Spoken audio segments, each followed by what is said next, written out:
And then I looked in the mirror and I saw these, what had been the military roadblock of two oil drums full of sand were rolling down the road towards me. We're on a slight incline.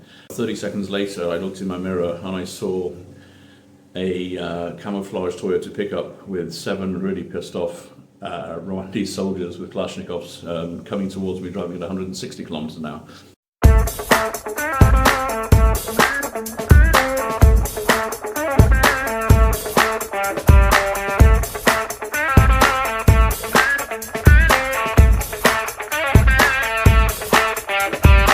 Working as a humanitarian aid worker in Rwanda just after the genocide was probably the most interesting and challenging time of my life.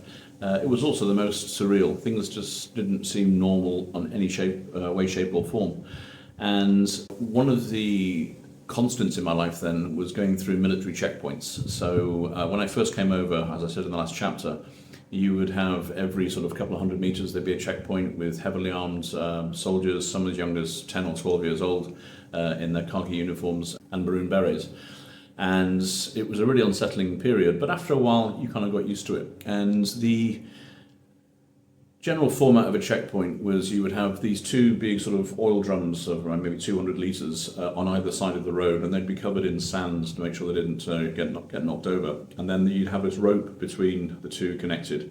And the soldiers were there waiting. They would see your car coming, and they would either stop you, check your papers, or if they recognised you, they would let down the rope and you would then be free to drive over the rope and off you went.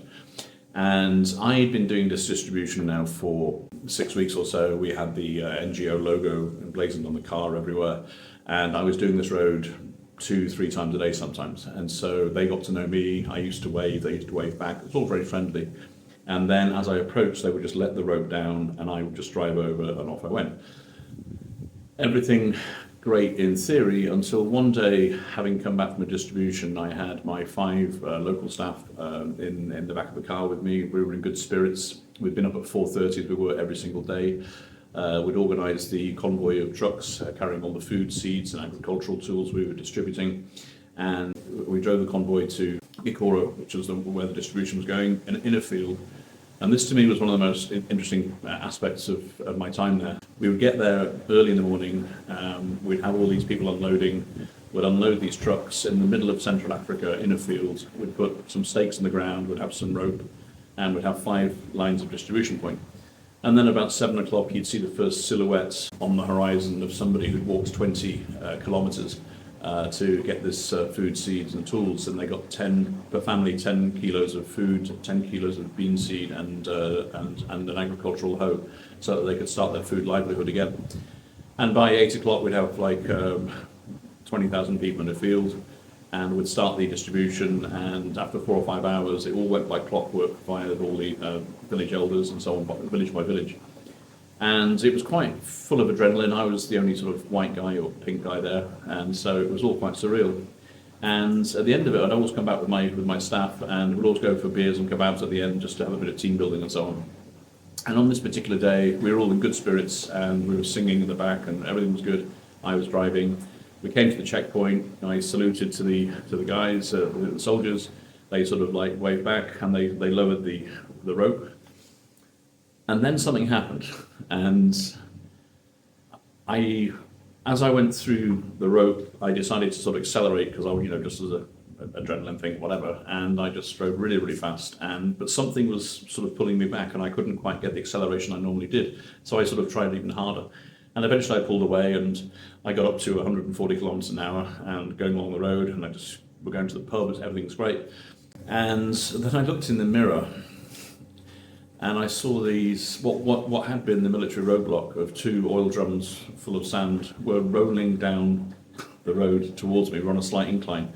And I managed to actually, it seemed, get the rope stuck in the mudguard in my rear wheel.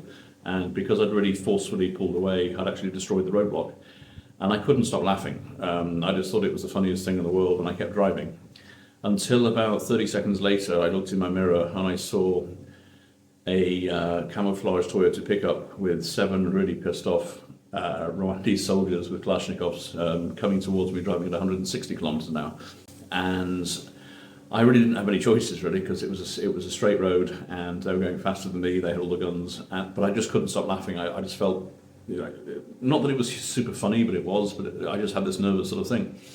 And eventually I pulled over, and one guy came, put a gun to my head, and we were talking in French. But I just again couldn't stop laughing, and I felt like this guy's got a gun to my head, and I'm nervous laughter now, and I'm what's going on. And he then basically looked around all my things, got all the papers from the various staff members. One of them was a Hutu that had actually started the genocide, and he was told to get out of the car, and they just beat the crap out of him.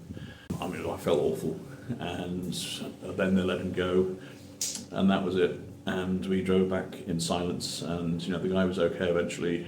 I never ever destroyed a roadblock after that. It really brought home the tension that was there under the surface, even several months afterwards. And so that was something that will always stay with me.